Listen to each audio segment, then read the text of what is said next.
Olá, meus irmãos, graça e paz. No último domingo, dia 15 de setembro, nós iniciamos uma nova série no livro de Ruth, série essa intitulada O Evangelho em Ruth, Redenção e Graça nos Campos do Senhor. E foi uma noite muito boa, muito maravilhosa, de exposição da palavra nesse encantador livro que é o livro de Ruth.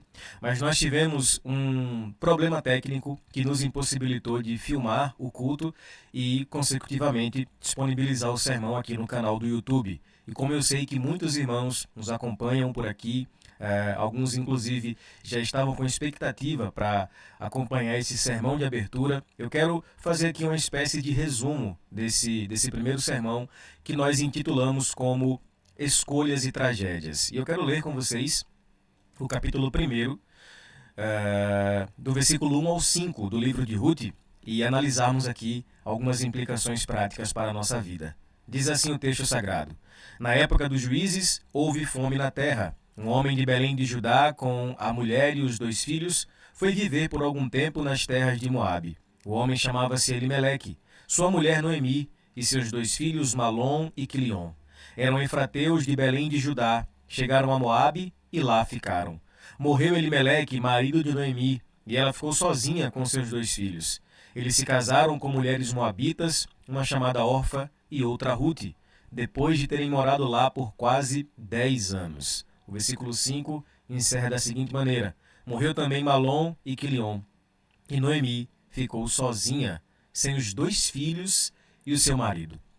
Que início do livro de Ruth! Escolhas e tragédias que, sem dúvidas, dariam aí um roteiro de um filme especial. Eu diria e lhe faria a pergunta: qual o último filme que lhe impressionou? Qual o grande roteiro de uma série, de um filme que lhe deixou impressionado? Por exemplo, eu lembro de um filme que eu assisti há algum tempo atrás chamado Até o Último Homem. E esse filme é sensacional. Narra a história da coragem de um soldado que, em meio à guerra, ele trouxe redenção para os seus amigos de batalha e até para os seus inimigos, ao se comprometer com Deus em não usar armas e matar ninguém, apenas salvar aqueles que ele encontrava pelo caminho. Ou talvez você lembre de um filme clássico como Um Sonho de Liberdade, onde, em meio às dificuldades, há uma persistência, mesmo em meio a circunstâncias desesperadoras. O ponto é que filmes como esse, ou séries com esse tipo de enredo, eles captam em nós algo que é transcendente. Eu diria que eles trazem um senso de luta, de sacrifício e, em muitos casos, de redenção. Quando nos deparamos com esses filmes e esses enredos, nós queremos saber como é que a história termina. Nós ficamos na expectativa para que a vitória apareça. E eu diria a você que tudo isso é causado em nós pelo senso de redenção apresentada nessas histórias. Agora, imagine uma história real, muito mais poderosa, com escolhas difíceis, com tramas profundos, com realidades dramáticas e, sobretudo, com um propósito de redenção. Essa é a história de Ruth. E essa história, ela vai além de qualquer roteiro de Hollywood. É interessante que o livro de Ruth é um livro curto e fácil de ler. Encontramos aqui a história de uma mulher moabita que vai morar na Terra Prometida, que abraça a fé no Deus verdadeiro e finalmente encontra para sua vida uma redenção. O livro de Ruth, portanto, é muito mais que uma história de romance. É um livro de gente de carne e osso, gente de verdade, gente que vai além do romance em suas histórias e que, portanto, nessas histórias nós encontramos dramas, lutas, dificuldades e, sobretudo, a graça de Deus em meio a todo esse caos. É interessante como o livro de Ruth, ele nos apresenta uma realidade sobre Deus interessante. A realidade de que Deus, ao mesmo tempo em que está trabalhando no coração de cada indivíduo, ele também está movendo a história da redenção a partir do seu plano perfeito. Observe como o livro de Ruth ele está estrategicamente colocado no cânon da Bíblia Sagrada entre o livro de Juízes e os livros de Samuel, fazendo, portanto, uma ponte entre os períodos dos juízes, que foi um período extremamente difícil entre o povo de Israel, ou para o povo de Israel, em que o povo se viu em apostasia e esquecimento ao Senhor, e fazendo, portanto, essa ponte para o período monárquico dos reis de Israel. E eu queria registrar as palavras do reverendo Emílio Garofalo Neto comentando sobre esse aspecto do livro de Ruth. Em suas palavras, Emílio diz o seguinte: o Deus que opera em grandes ações cósmicas é o mesmo que dirige os acontecimentos do nosso tempo. Ele comanda o movimento das galáxias, mas também sabe o que se passa na nossa agenda. Dentro desse período caótico dos juízes, nós temos a história emocionante de Ruth. E veja, nós podemos observar que existe uma curiosidade no livro de Ruth. É que Ruth, assim como Esther, são os únicos 2 livros da Bíblia que levam o nome de mulher. E é interessante que Ruth era uma moabita, ou seja, uma estrangeira, que casou com um judeu, enquanto Esther era uma judia que se casou com um estrangeiro, prefigurando, portanto, a Igreja de Jesus, que é composta de judeus e gentios, formando o povo da aliança. Observamos ainda que existe toda uma teologia bíblica por trás do livro de Ruth, que é nos narrada a partir do plano de redenção. Observe, nós temos aqui vários personagens nesse texto, pelo menos 3 em especial, que nós lemos agora no versículo, ou melhor, no capítulo 1. Noemi, a viúva; Ruth, a moabita, descendente de Moabe, filho do incesto de Ló com a sua filha, narrado lá no Gênesis; e Boaz, da tribo de Judá, o fazendeiro israelita, que é chamado no texto de parente remidor. Mas nós temos ainda outros personagens, como Elimeleque, o esposo de Ruth, seus filhos Malom e Quilion, e Orfa, uma das suas noras, assim também como a própria Ruth. Agora, veja só, mesmo com tantos personagens e cenários, o livro de Ruth não é sobre Ruth. Assim também como o livro de Ruth não é sobre qualquer outro personagem. O livro de Ruth é sobre o Deus que orquestra toda a história e que cuida do seu povo, independentemente qual seja a situação. Portanto, o livro de Ruth é sobre Cristo. O livro de Ruth aponta para o poderoso Evangelho de Jesus. Observe que no texto nós percebemos que Ruth é uma moabita, sem perspectiva, fora do povo da aliança, mas que vai encontrar redenção a partir do parente remidor, Boaz. Nós éramos como Ruth, nós éramos estrangeiros, não pertencíamos ao povo da aliança, mas o Senhor, através do seu parente remidor, Cristo Jesus, nos resgatou e nos trouxe para a comunhão com o povo de Deus. Portanto, meus amados irmãos, o livro de Ruth aponta para a verdade gloriosa do Evangelho, a verdade que Deus, em sua misericórdia e redenção, alcança todos os povos, independentemente de sua origem. Que maravilha é o livro de Ruth, porque o livro de Ruth nos apresenta um projeto maior. A história de Ruth, portanto, é uma pequena história dentro da grande história. O livro de Ruth é sobre o Evangelho. E nós veremos nessa série como esse livro ele apresenta aspectos claros do Evangelho de Jesus. E eu queria, portanto, entrar no capítulo 1 e nos 5 primeiros versículos e perceber com você algumas nuances importantes e algumas implicações práticas. Primeiro, olha o que diz o versículo 1. Nos dias em que julgavam os juízes, houve fome na terra, e um homem de Belém de Judá saiu a peregrinar nos campos de Moabe, ele, sua mulher e seus 2 filhos. O autor do texto, nós não sabemos quem foi, alguns especulam que foi Samuel, mas não dá para precisar quem foi o autor de Ruth.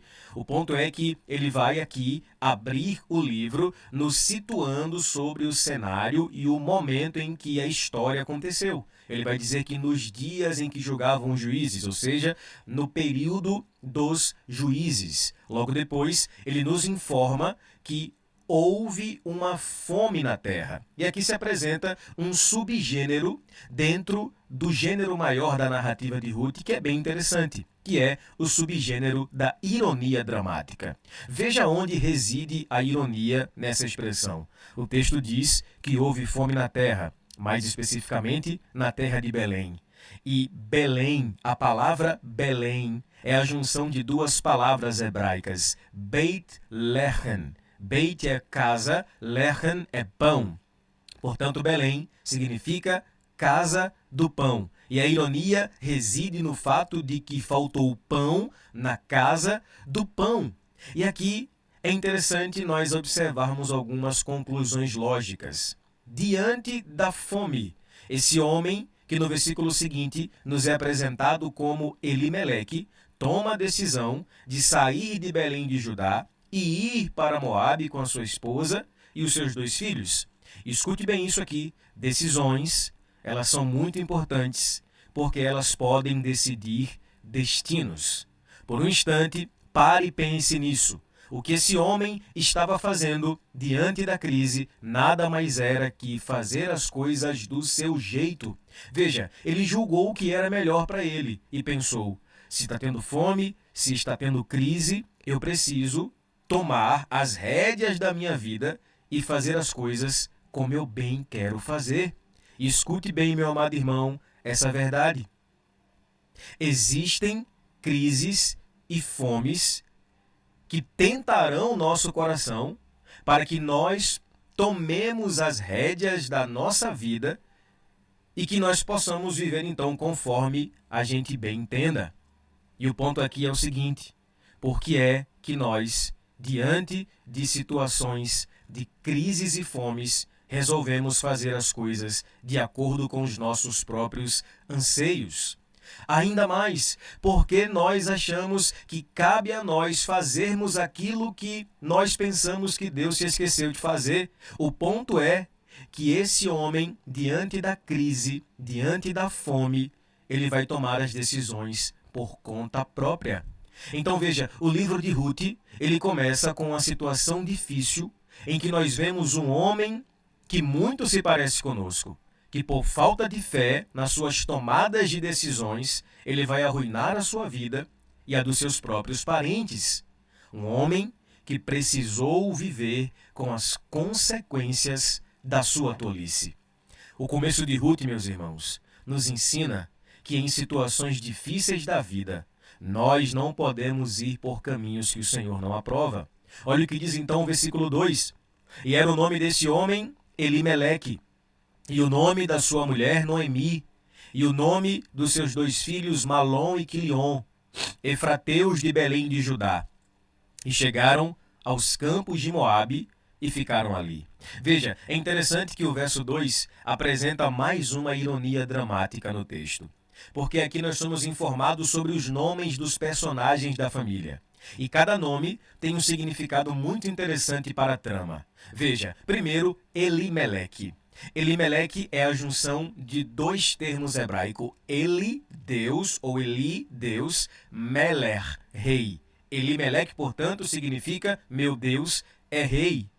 Só que Elimeleque, ele vive como se ele mesmo fosse o próprio rei e senhor da sua vida, tomando as suas próprias decisões. Veja que ironia dramática. Noemi, por sua vez, significa agradável. Mas nós vamos perceber que por causa das escolhas equivocadas, mais à frente, Noemi pede para ser chamada de Mara, que significa amarga. Mais uma ironia dramática reside no fato dos nomes dos seus filhos, Malom e Quilion. Veja, Malom significa doente ou enfermidade. Quilion significa fraqueza, debilidade, indicando que todo aquele movimento de decisões equivocadas resultaria em algo extremamente trágico. Como observou um comentarista bíblico que eu gosto muito, Matthew Henry, ele diz o seguinte: Elimeleque se esqueceu da origem do seu nome, meu Deus é rei, e ele age como o seu próprio rei e senhor da sua vida. E aí ele conclui perguntando: e o que acontece quando agimos como reis da nossa própria vida? E a resposta é: nós nos divorciamos de Deus e, como resultado, colocaremos muita coisa em risco. Entenda bem isso, meu irmão. Nós somos pecadores por essência. E diante das fomes e das crises, a nossa tendência é reagirmos em pecado. Portanto, eu gostaria de lhe perguntar, nesse momento, qual é a fome que está tentando o seu coração para que você tome as próprias rédeas da sua vida? Será um emprego que você perdeu? Ou um emprego que você não consegue? Será uma situação familiar que só piora? Um casamento destruído? A saúde que está debilitada?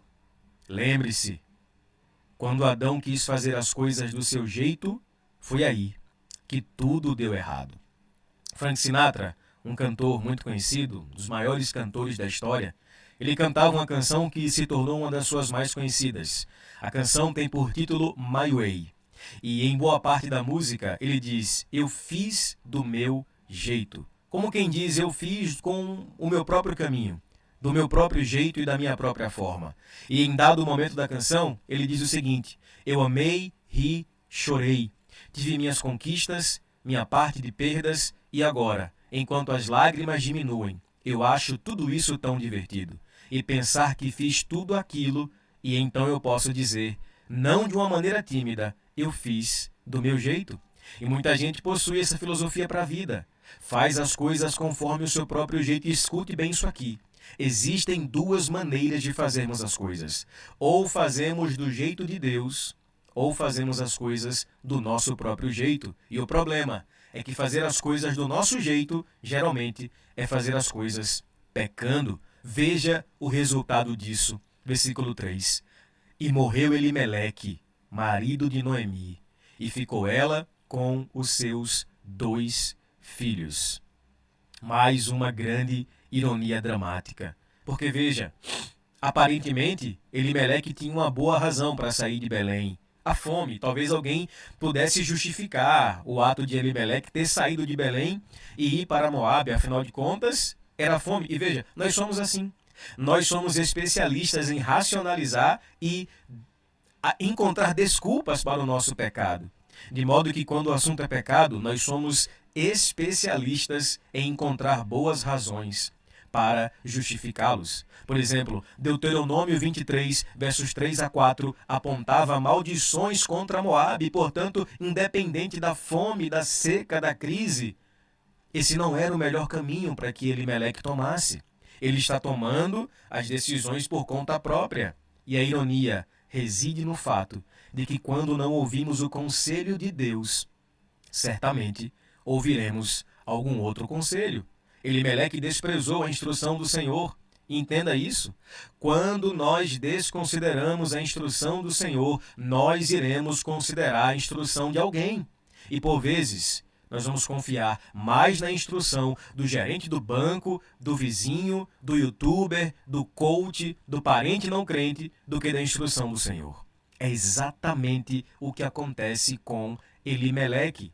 E mais uma vez, recorrendo a Matthew Henry, ele vai dizer o seguinte: tal qual Elimeleque, nós evidenciamos um espírito insatisfeito, desconfiado e instável, quando nos mostramos enfadados com o lugar que Deus nos colocou. Estamos dispostos a deixá-lo assim que nos deparamos com uma dificuldade ou com uma inconveniência. E ele conclui dizendo o seguinte: raramente podemos melhorar nossa situação quando mudamos de lugar. Nosso problema é um coração insatisfeito. Entenda isso, meu irmão. O seu problema, o meu problema, não está fora, está dentro. O nosso problema não são ações externas, o nosso problema é um problema de coração. Porque muita gente diz: olha, quando eu me mudar dessa cidade, finalmente serei feliz. Muda de cidade e continua vivendo infelicidade.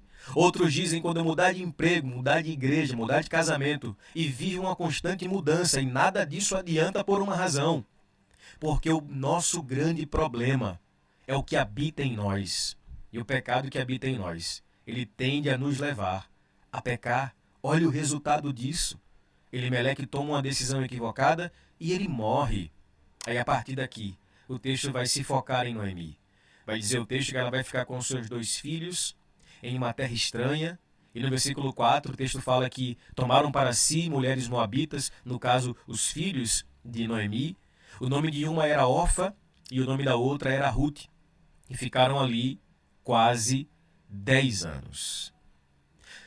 Veja, meus irmãos, é impressionante como a cada versículo o texto vai apresentando sentenças duras, difíceis. E essas sentenças, elas aparecem sempre em termos de ironia dramática. Porque, veja, agora, como resultado da má escolha de um homem, nós somos informados que os seus filhos casaram com mulheres moabitas, que representavam uma quebra na aliança que o Senhor Deus havia estabelecido com o povo de Israel. E eu sei que alguém vai dizer assim, olha, pastor, mas no final Ruth, que era moabita, ela se converte, deu certo. Ok, mas veja, nós não podemos fazer da exceção regra. Não é porque Ruth casou-se com um judeu e no final ela foi resgatada por Boaz, que o Senhor aprova todo casamento misto. Nós não podemos fazer da exceção uma regra. E veja, nesse aspecto, eu queria chamar a sua atenção, você que é mãe, você que é pai. Porque observe como o pecado dos pais, ele atinge os filhos inevitavelmente. E eu não estou aqui falando de maldição hereditária. Até porque eu não creio nessa doutrina, se é que dá para chamar de doutrina. Mas, de fato, eu não creio em maldição hereditária, e sim em mau exemplo hereditário. Veja, inevitavelmente, o mau exemplo dos pais, ele vai atingir os filhos. Porque, observe, Noemi e Elimeleque se ausentaram do convívio do povo de Deus, do povo da aliança, estão em terra estranha e, como resultado inevitável, os seus filhos vão tomar mulheres moabitas. E veja, meus amados irmãos, eu queria muito chamar sua atenção para isso. Quando os pais não tratam o culto, o domingo do Senhor, a igreja como prioridade, eles não poderão reclamar quando os seus filhos não quiserem mais vir à igreja. Um pensamento antigo, uma frase que eu li essa semana, diz o seguinte: quando a igreja se torna opcional para os pais, ela se torna desnecessária para os filhos. Não vai dar para cobrar do seu filho que ele vá à igreja, que ele priorize o culto se você não vai, se você faz disso apenas uma opção. Meu amado irmão, seus filhos podem ouvir a sua voz, mas certamente eles farão o que você faz. Se para você Deus é apenas uma opção, do tipo, se der para ir para o culto eu vou, não se surpreenda quando Deus se tornar descartável para o seu filho. Aí o final do texto aqui do versículo apresenta mais uma ironia dramática. Porque o que era para ser aparentemente temporário, logo vira uma década. O plano era, olha, nós vamos ali em Moabe, passa o período de fome, de seca, depois a gente volta. Só que o texto fala que eles ficaram ali 10 anos. E é exatamente assim. A vida vai passando, o pecado vai nos paralisando, e quando nos damos conta, uma vida inteira se passou sem que nós percebêssemos o quão distante a gente foi. Meus irmãos, a essa altura, o leitor mais atento vai se perguntar assim, mas se Elimeleque tomou essa atitude, como então eu posso descobrir para a minha vida a vontade de Deus? E eu lhe digo claramente, meu amado irmão, que Deus não tem interesse em revelar detalhes da sua vontade para que a gente possa, como um GPS, encontrar essa vontade de Deus. Não. O Senhor quer que a gente obedeça a sua voz. Ele não revelou tudo, por exemplo, para Abraão. Ele simplesmente disse, sai da sua terra, da sua parentela e vai. Vá para a terra que eu vou te mostrar. Como será isso, Senhor? No caminho você descobre. À medida em que caminhamos com Deus, a vontade dele é progressivamente revelada a nós. Cuidado, meu irmão, porque escute bem o que eu vou te dizer. Mais fácil que sair dos caminhos do Senhor é permanecer por lá. Escute bem isso. Mais fácil que sair dos caminhos do Senhor é permanecer por lá. O costume de estar longe vai ficando forte. Aquele tempinho que você deixa de ir à igreja no domingo para estudar para o concurso, logo se torna um costume. E daí você não vai mais, até que deixa de sentir falta. Cuidado. O texto então se encerra com o versículo 5. E morreram também ambos, Malom e Quilion, ficando assim esta mulher desamparada dos seus 2 filhos e do seu marido. Que final de texto! As ondas de sofrimento atingindo em sequência aquela família desolada. Meus irmãos, como Noemi e Elimeleque, muitas vezes nós teremos que conviver com as consequências dos nossos pecados. E é assim que termina a primeira parte do livro de Ruth, com escolhas e tragédias. E eu gosto da Bíblia, né? Porque ela termina assim, ó, o versículo 5 termina com uma sentença forte. Morreu o marido, morreu os 2 filhos, agora ela está viúva com as suas 2 noras. A Bíblia, ela não tem aquele final da Disney, né? Aquele final da sessão da tarde. Mas a Bíblia, ela revela a realidade. E veja, o livro de Ruth começa com uma informação. O caminho da vida não é simplesmente a busca do melhor para si, mas é sem dúvidas buscar viver a vontade de Deus, mesmo que esse caminho seja duro. Lembre-se disso. O caminho mais fácil nem sempre é o mais correto. Se nós encerrássemos aqui a série de Ruth, certamente ficaríamos com aquela sensação de tipo, que tragédia. Mas, escute bem. O plano de redenção envolve criação, queda, mas não para por aí. Também envolve redenção. Redenção. E eu não sei qual foram as consequências do pecado que lhe trouxeram a esse momento para ouvir essa palavra. Mas em Cristo Jesus sempre há redenção. A história não terminará assim. E eu queria concluir com 3 rápidas aplicações dentro do plano de redenção. A primeira delas é afirmar para você que a queda não é o fim. Veja, péssimas decisões nos afetam até hoje.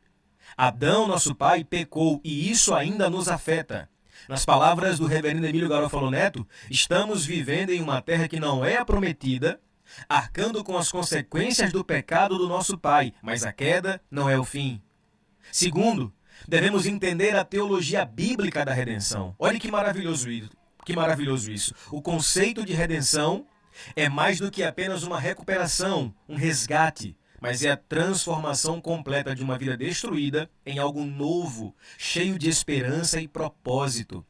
E assim como Ruth, como nós veremos, foi integrada ao povo de Deus em Cristo Jesus, nós também somos redimidos e incluídos na família de Deus, recebendo nele uma nova identidade e uma perspectiva de futuro. Por fim, a redenção é uma realidade. Veja que ironia maravilhosa. Da casa do pão que não havia pão, Belém, é exatamente dali que virá aquele que é o pão da vida, Jesus, o nosso Redentor. Eu concluo com uma fala do reverendo Emílio Garofalo Neto. Por sinal, recomendo o seu livro, que tem muito me ajudado. Exatamente esse livro aqui. As Boas Novas em Ruth, Redenção e Graça nos Campos do Senhor. E o Emílio fala o seguinte: o povo que segue a Jesus já devia a essa altura estar acostumado com a ideia de que histórias com começos difíceis podem terminar em glória. Meus irmãos, a mensagem de Ruth é a mensagem do Evangelho. E a mensagem do Evangelho diz que o pecado trouxe más notícias, mas em Cristo Jesus temos boas novas de salvação. O Senhor tem estendido o seu plano redentivo e tem alcançado aqueles que são seus. Que Ele nos abençoe. Na semana que vem teremos mais um sermão e eu estou com o coração transbordando com a maravilhosa graça exposta no livro de Ruth. Vamos orar? Nosso Deus e Pai, eu louvo o Senhor pela graça, por Tua obra na cruz, pelo plano redentivo, revelado desde a eternidade e permeado nas páginas de Ruth e de toda a Bíblia Sagrada. O Senhor estabeleceu o seu plano e alcançou pessoas como eu, como os meus irmãos da Igreja Batista da Ponte e tantos outros. E os campos do Senhor, espalhados por todo o mundo, revelam que o Senhor tem trazido para si aqueles que são teus. Obrigado por Jesus, pela dádiva de Cristo, por um dia ter nos resgatado com o seu doce amor.